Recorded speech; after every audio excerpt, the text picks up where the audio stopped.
Hey guys, this is part 5. Hey guys, this is part 5. And This is actually swim ride. This is a Okay, whole good morning. Welcome to Flamingo Gardens. Look at my side. And I'm going to take you on a tour of the back 50 acres of the park. That's an area that's in addition to your walking map. Your walking map covers about 10 acres, shows you where all the animals and birds and other exhibits are. So I'm taking you off that map to the back part of the park. I'll be narrating the whole way, pointing things out as we go. Things will be on the left or driver's side, or the right will be passenger side. Just need to make sure everybody does stay seated at all times because it does get bumpy. And we also need to keep our arms and legs within the tram so we don't get poked by a thorny bush or something. With that, we'll get started. And the first thing I would like to point out is our panther exhibit over there to the right. Behind that glass enclosure, that's where Buddy resides. Buddy's a magnificent animal. He's, I can see his head, he's looking at us right now. He's looking at the last window to the right. He's kind of looking out at us right now. He's wondering why nobody's coming over to see him.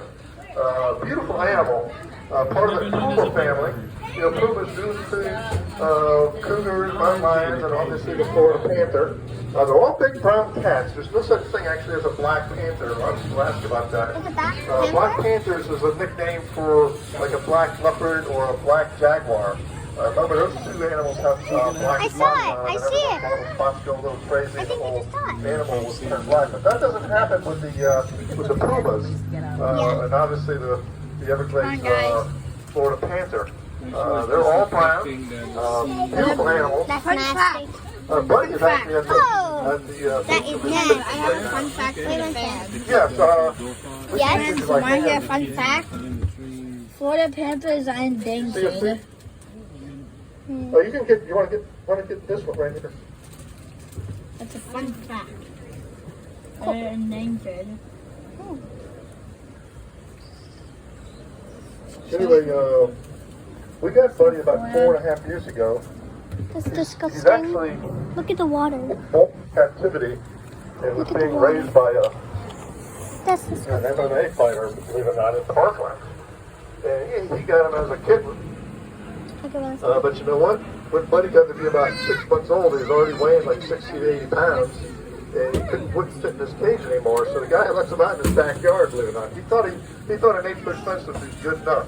But you know, those things can jump 10 feet even when they're only 6 months old. Look at that. Around the streets of Parkland. Look at that tree. And eventually he was captured by the Florida Game Commission, and they gave him to us. We have a beautiful facility here. So Buddy's been... Wow. I've actually watched him grow up. I saw him go from 60 pounds all the way now. He weighs 130 pounds. This is a magnificent animal. And it's amazing how athletic these cats are. You know, most cats are super athletic. But just to give you an example, Buddy can actually run 50 miles an hour for short distances. Now, think about how fast that is. A racehorse goes 25 miles an hour. So that means Buddy could run the Kentucky Derby in 1 minute, where those horses take them a whole 2 minutes to run the Derby. And you know what else? They're powerful animals too. From a crotch, they can actually leap 10 feet high, and of course that's how he escaped.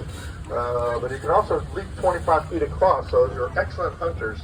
And in fact, Buddy hunts in there. Everybody wonders what he does, but he catches lizards, he catches those iguanas when they come in there. Every once in a while, birds will come in there and catch those. He'll even eat those bafo toads, believe it or not. I saw him do that a couple weekends ago. Hey, this walkway here, about halfway up, you see that stone pedestal with a bust of James Blake, right all the way up. You guys haven't seen it yet. There's an Everglades display in there from Clyde Butcher. He's a world-renowned photographer. Excellent little exhibit in there. Now, Jane and Floyd Gray, they're the ones that are credited with founding Flamingo Gardens. You know, they came here, they actually bought hundreds of acres all around here. They planted citrus, and they did sell some of those plots with the citrus on there. They're really quite successful. They used to sell a lot of fruit out of Port Everglades. They're also selling it off of this property, which they call Flamingo Groves. Now, this home you see here, we call it the Ray home. It actually wasn't their primary residence. It was more of their weekend retreat. A place to stick the mother-in-law when she got annoying. But it is registered with the state now as a museum, so do check that out. Now, when Floyd was here, he did like to travel in horticulture. He planted things from all over the world. He actually partnered with the U.S. Department of Agriculture to grow here from around the world. Look at this big tree in the back here. That's a unique tree. That's part of the ficus family. Notice that's a banyan tree. I think Notice it that's a single tree right there, but it's got multiple trunks. You see what it does? It drops down those aerial It roots. actually is one. That is one tree. To hit the ground, and then form new trunks to support the tree What? as it expands outward. That big thing is Sometimes one it looks tree? like a walking tree. It looks like it's just walking outward. It gets wider and wider. So it's a tree that gets taller, doesn't get taller and taller, it gets wider and wider. In fact, some people wonder how wide can it actually get. Well, those things, you know, it's kind of hard to kill something like that with that many trunks. They can live hundreds of years. In fact, in India, that's actually their national tree. It's a tree very similar to it. And they have single trees there that cover several acres and they're hundreds of years old. So it's a pretty remarkable tree. Look at this tall tree here. Look at all the fruit still up there. You see those? Those are avocados. Where? One avocados are actually quite tasty, very nutritious. But you know Those what? are avocados. It's avocado season. But you know, avocados don't ripen on the tree. You have to pick them when they get to a certain size, and then they're ripen on your kitchen shelf. Is that one Stick an them in a paper bag avocado? or something like that. That's why you Is that usually an buy avocado avocados tree? No, I grocery don't store. think They still need to soften it a little bit before you eat it. Oh my God! Declan, look at the peacock on the tree. Now, those are native to South China. It's very popular in Southeast Asia. It's one of the sweetest fruits around. We're coming across The the banana tree forest. There's a lot of them here. Guys, we're coming across the banana tree forest. You peel it when it's ripe and it Other has monkeys a see white, it? fleshy fruit that's actually very sweet and delicious. Where's the This is a banana? banana plantation. We have 7 varieties in here. Oh, is Now, that those just are called because of their bananas color? propagate. They're not in the tree family. They're actually in the herb family, believe it or not. See that big stalk right there? Look at how he's got another one coming up right behind it. That's how they propagate. They don't propagate by seed. A main stalk only lives to be about 3 or 4 years before it produces fruit and then dies. But here's a number of trees here, a little higher ground here. That's where the hardwood trees like it. Most of these trees here are live oaks, which are native to Florida. So Floyd didn't plant those. Actually, he did plant that one though. Check out that one with the big fruit. You see the big fruit on that tree there? That's the jackfruit tree. That's native to South India. I think that Now, is. it's got very popular because that fruit is the largest tree-borne fruit of any plant in the world, and it is edible. That's why it's got plant malls around Jamaica, the Caribbean, a lot of tropical areas have the jackfruit very popular because it's a great food source. That fruit can actually get up to 100 pounds. Just imagine that. Now we usually harvest them here between 20 and 80 pounds. Now you can eat them raw. If you let them ripen, and it gets a little bit sweeter. It kind of tastes like a mild mango. But you know what? The most popular way to eat jackfruit is actually cook it while it's still green before it gets sweet. Because it gets this consistency, a meat-like consistency when it's cooked. And a lot of people add a little barbecue sauce to it and have like a mock pulled pork sandwich. Here's a neat tree on my right on the pasture side. Can you see the orange pods up there, yellow pods? Those are cacao. Cacao, C-A-C-A. That's Spanish for cocoa. That's our little chocolate tree right there. Those pods, they start out green, then they turn yellow, and then they turn dark orange. So those are almost ripe right now. Is that What we'll do is when they cacao? ripen, fully There's ripen, cacao. No, it's we'll split them, and you scoop out It's these black, chocolate? sticky seeds. Yeah. And then you allow them to ferment for a little while. That's a little bit of processing before you roast them. If you roast them like you would a coffee bean, people have like some coffee roasters might have you actually roast cocoa beans as well. Or cocoa seeds. They call them cocoa beans, but actually cocoa seeds. And then you grind them up, you have cocoa powder. So that's our little chocolate tree right there. So I don't know if everybody realizes you can actually grow chocolate here in South Florida. But here we are. Notice how like went a little bit higher ground here.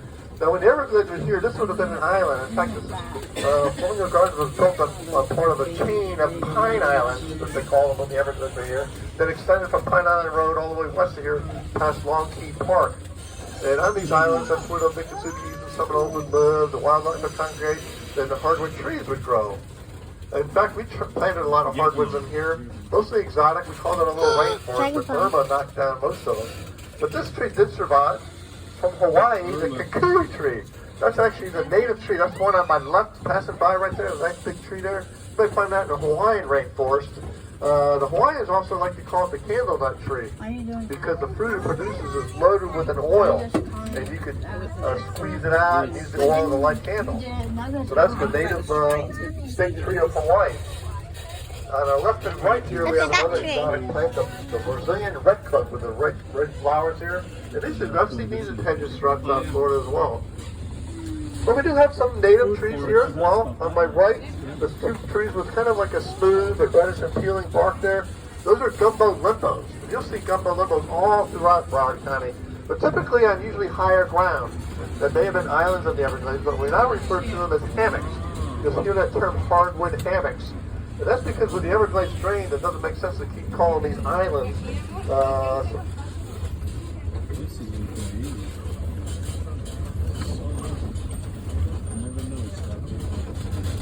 50 acres, that's better than watching the softball game.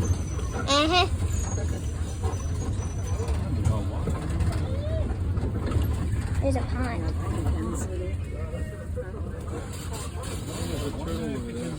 There's a turtle. Go jogging there? By the way, guys, on our next adventure, I'm gonna bring a flamingo that I'm gonna get from the gift shop. Look at this. Okay, let this Hey, what's that? I go to Kathy. He wants to eat it. Say cheese. Oh my god! Half the volume got turned down. Anyway, that's loosey goosey there. I don't want to be too loud either. Okay, is that better? Goosey? Mother Goose? Anyway, that's Mother Goose. She's a Chinese goose that was donated to us. And, but now we're on another hammock here. There's what's different about this one. The other one had a lot of exotic plants on it. This one has all native plants. And that's at the request of Jane Ray. You know, Ford was going around planting all these exotic things from all over the world. She wanted to preserve one. So this is the one she chose, this hammock here. So then we can post this. We can post this video. If you look around, this is what native Florida may have looked like when they arrived, and maybe even hundreds of years before that. We could So also hopefully we can preserve this going forward. So this is native Florida as it may have looked many years ago. Send it to other people. But now we're going to leave the hammock down and leave the high ground. Yeah, I can have some of We my go into the friends. low ground Wait, area. I could send With it urban to swampland, us. wetlands. So I have a complete. But the Army Corps of Engineers that drained the Everglades east of Highway 27, they came for You housing can and also send to agriculture. me. This water you see here is actually a man-made pond. You know that most of the lakes and ponds in South Florida are man-made? Kind of out of necessity, because with the Everglades drained, we needed a way to retain water to help replenish our aquifer, because the aquifer lies beneath many layers of limestone. This is where they release them. It's also known as a mitigation pond. Like alligators? It does help mitigate floods. Water can flow into there from heavy rains, and also help support wildlife. You know, wildlife needs a source of water. It's loaded with fish, even though it's man-made. It's loaded with fish and turtles, and that attracts fishing birds like anhingas and cormorants and herrings. And then you also have the wading birds like the ducks and the geese. That's Here's pretty. some of those turtles I was mentioning. They like to sun themselves. See, they get a little. If they stay in the water too long, they get a little moss growing on their back there.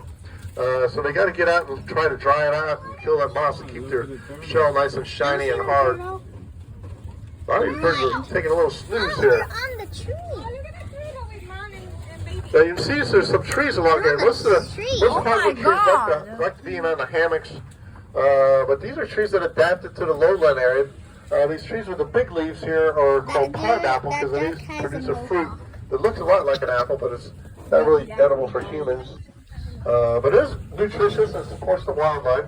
Then you see the cypress too is another tree you see along here. Now there's some native ducks there. See those brown birds right there? Talking. Those are native birds. You know the Muscovy duck, the black and white one here, is not native. That's actually, that's a great one. I've never seen that duck before. I wonder what kind of duck that is. Anyway, these brown birds here, Egyptian geese, they're not native. The Muscovy ducks are native in Mexico. And the interesting thing about them is they don't quack. The native birds, the native ducks do quack. And there's a big white heron in the trees there. They like to